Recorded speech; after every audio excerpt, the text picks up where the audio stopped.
நண்பர்களுக்கு வணக்கம். நான் ஆயுர்வேத மருத்துவர், அறிமுகம் வைத்தியசாலை காரைக்குடியிலிருந்து பேசுறேன். என் பேரு டாக்டர் சுனில் கிருஷ்ணன். நம்மள பல பேருக்கு இருக்கக்கூடிய ஒரு பிரச்சனை தான். அதை பத்தி தான் இன்னைக்கு நான் பேச போறேன். மனுஷனா பிறந்து 2 கால்ல நடக்கக்கூடிய ஒரு காரணத்தினாலேயே நமக்கு இந்த பிரச்சனை வரும்னு வச்சுக்கலாம். அது என்ன அப்படின்னு இடுப்பு வலி அல்லது முதுகு வலின்னு நம்ம சொல்லலாம். ஏன்னா பிற மிருகங்கள் 4 கால்கள்ல நடக்கும்போது அதனுடைய எடையை புவியீர்ப்பு சக்தி சமன்படுத்திக்குது. ஆனா நம்ம நட்டமே 2 கால்ல நிக்கிறோம். நம்மளுடைய பரிணாமத்துக்கே ரொம்ப முக்கியமான காரணம் இந்த 2 கால்கள்ல நம்ம நடக்க ஆரம்பிச்சதும் நம்மளுடைய கைகள் நமக்கு ஒரு அதனுடைய கால்ங்கிற இடத்துல இருந்து ஒரு லிம்ஸாக ஃபங்க்ஷனலாக மாறும்பொழுது நரம்புகள் நுண்ணியதாக மாறி இந்த கைதான் நமக்கு நம்ம இந்த அளவுக்கு நம்மளுடைய வளர்ச்சிக்கு காரணம், மனிதர்களுடைய தனித்தன்மைக்கு காரணம். ஸோ இது அடையிறதுக்கு நம்ம கொடுத்த விலை அப்படிங்கிறது நம்ம இந்த முதுகு வலி அப்படின்னு நம்ம சொல்லலாம். இடுப்பு வலி, முதுகு. ஸோ நம்ம ஒரு புவியீர்ப்பு சக்திக்கு எதிராக நிக்கிறோம். நம்மளுடைய முதுகு தண்டினுடைய அமைப்பை நம்ம புரிஞ்சுக்கணும். முதுகு தண்டு அப்படிங்கிறதுல தண்டு உடம்புன்னு சொல்லக்கூடியது சிறுமூளையிலிருந்து இப்படி எக்ஸ்டெண்ட் ஆகி கீழே வரக்கூடிய ஒரு டியூப். இந்த டியூபுடைய வேலை என்ன அப்படின்னா, இதுல இருந்துதான் நரம்புகள் கைக்கும் காலுக்கும் வருது, உடம்பு முழுக்க அப்படி கிளை பரப்பி போகுது.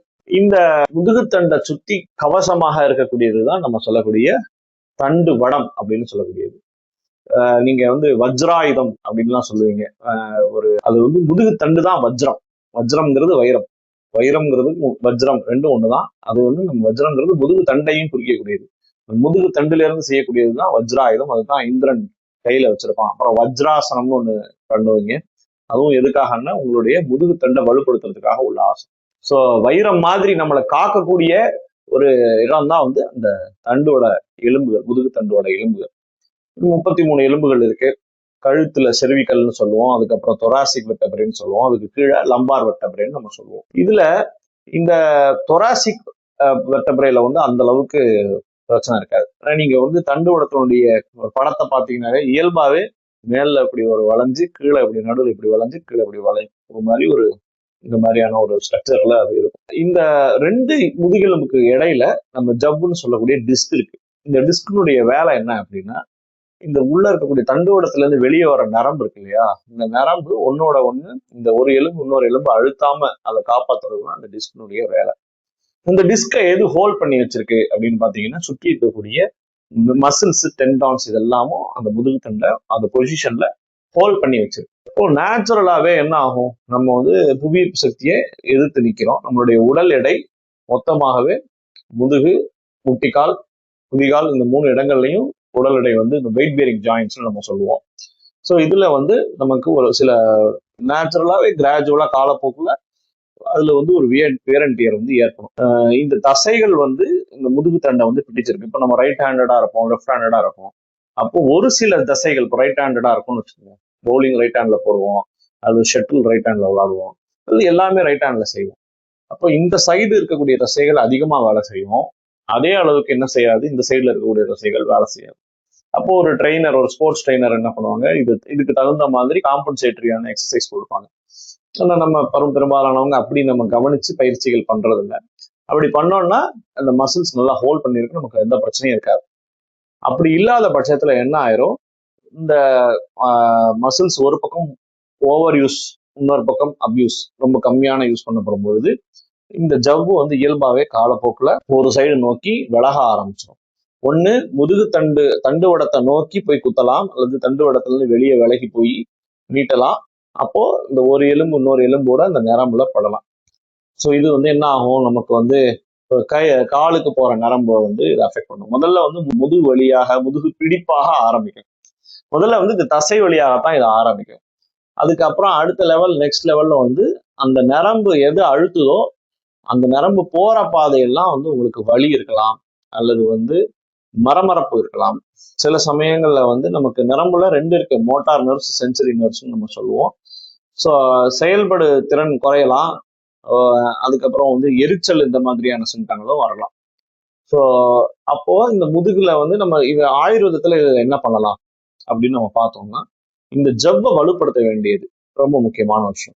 ஓரளவு இந்த டிஸ்க் அப்படிங்கிறது கம்ப்ளீட்டா ஒரு ஹெர்னியேஷன் தாண்டி ப்ரொலாப்ஸ அந்த மாதிரி அது கம்ப்ளீட்டா அந்த டிஸ்க் மெட்டீரியலே அது தன்னை விட்டு வெளியே வர்ற ஸ்டேஜ்ல நம்ம எதுவுமே பண்ண முடியாது, அது சர்ஜரி தான் பண்ணணும். அதுக்கு முந்தைய நிலைகள்ல ஓரளவு அந்த ஃபர்ஸ்ட் டிகிரி ஓரளவு கொஞ்சம் விலகி இருக்கு, ஓரளவு அழுத்துது, அந்த மாதிரியான நிலைகள்ல ஆயுர்வேதம் அலாங் வித் பிசியோதெரபி மிக நல்ல பலனை கொடுக்கக்கூடிய ஒரு சிகிச்சை முறை அப்படின்னு நான் நினைக்கிறேன். பிசியோதெரபி பயிற்சிகள், ட்ராக்ஷன் மாதிரியான விஷயங்கள். ஸோ அந்த எடையை கொடுத்து அந்த டிஸ்க் அதனுடைய இடத்துக்கு புல் பேக் பண்ணுவாங்க.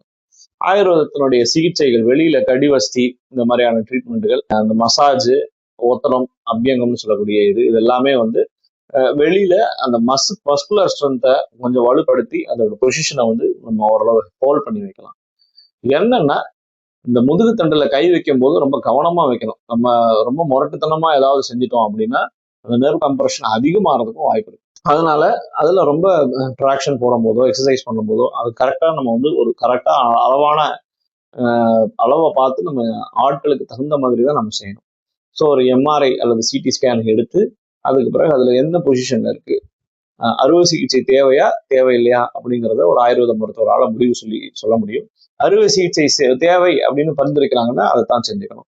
அப்படி அறுவை சிகிச்சை தேவையில்லாத இந்த மாதிரியான நிலைகள், ஆரம்ப நிலைகள்ல ஒரு மாதிரி இடைநிலை வரைக்கும் ஆயுர்வேதத்தில் நிச்சயமா வந்து பயிற்சிகள் பிளஸ் மருந்துகள் வந்து இந்த கார்டிலேஜஸை, அந்த போன்ஸை ஸ்ட்ரென்தன் பண்ணக்கூடிய, அந்த எங்க இதுல சொல்லணும்னா அந்த இடத்துல இருக்கக்கூடிய வாய்வை அகற்றக்கூடிய, வாதம் தான் வந்து வலிக்கு காரணம். அந்த வாதம் அதிகமாகும் பொழுது அங்க ஏற்படக்கூடிய ட்ரைனஸ், அதுதான் எங்க ஆயுர்வேதத்துல இதுக்கு சொல்லப்படக்கூடிய விளக்கம். அதை நீக்கி அதுக்கான சிகிச்சையை நம்ம வந்து கொடுக்கும் பொழுது இது ஓரளவு ஒரு 100% ஆரம்ப நிலை இடைநிலையில வந்து சரி பண்ணி இயல்பான நிலைக்கு கொஞ்சம் ரெஸ்டோட வந்தோம்னா கொண்டு வந்து மீட்டர் முடியும். ஆனாலும் தொடர்ச்சியாக உடல் பயிற்சி, இந்த இதுக்குன்னு இருக்கக்கூடிய பிரத்யேகமான பயிற்சிகள், பிரத்யேகமான யோக பயிற்சிகள், இதை நாம தொடர்ச்சியா செஞ்சுட்டே வந்தோம்னா இது ஆயுர்வேதத்துல இந்த முதுகு வலியை, இடுப்பு வலியை வந்து நிச்சயமா நம்ம கட்டுக்குள்ள வச்சு கண்ட்ரோல் பண்ணிக்க முடியும்னு நான் நினைக்கிறேன். உணவு முறையில பிரண்டை இதுக்கு ரொம்ப மிக முக்கியமான மருந்து. அதை நம்ம வந்து ஏதோ ஒரு வகையில ஃபார்மா இன்டர்னலா எடுத்துக்கிட்டோம்னா நம்ம எலும்புகள் வந்து வலுப்படும். ஸோ இந்த செய்தியை உங்களுக்கு நான் பகிர்ந்து கொள்ள முயற்சி. தொடர்புல இருப்போம். நன்றி, வணக்கம்.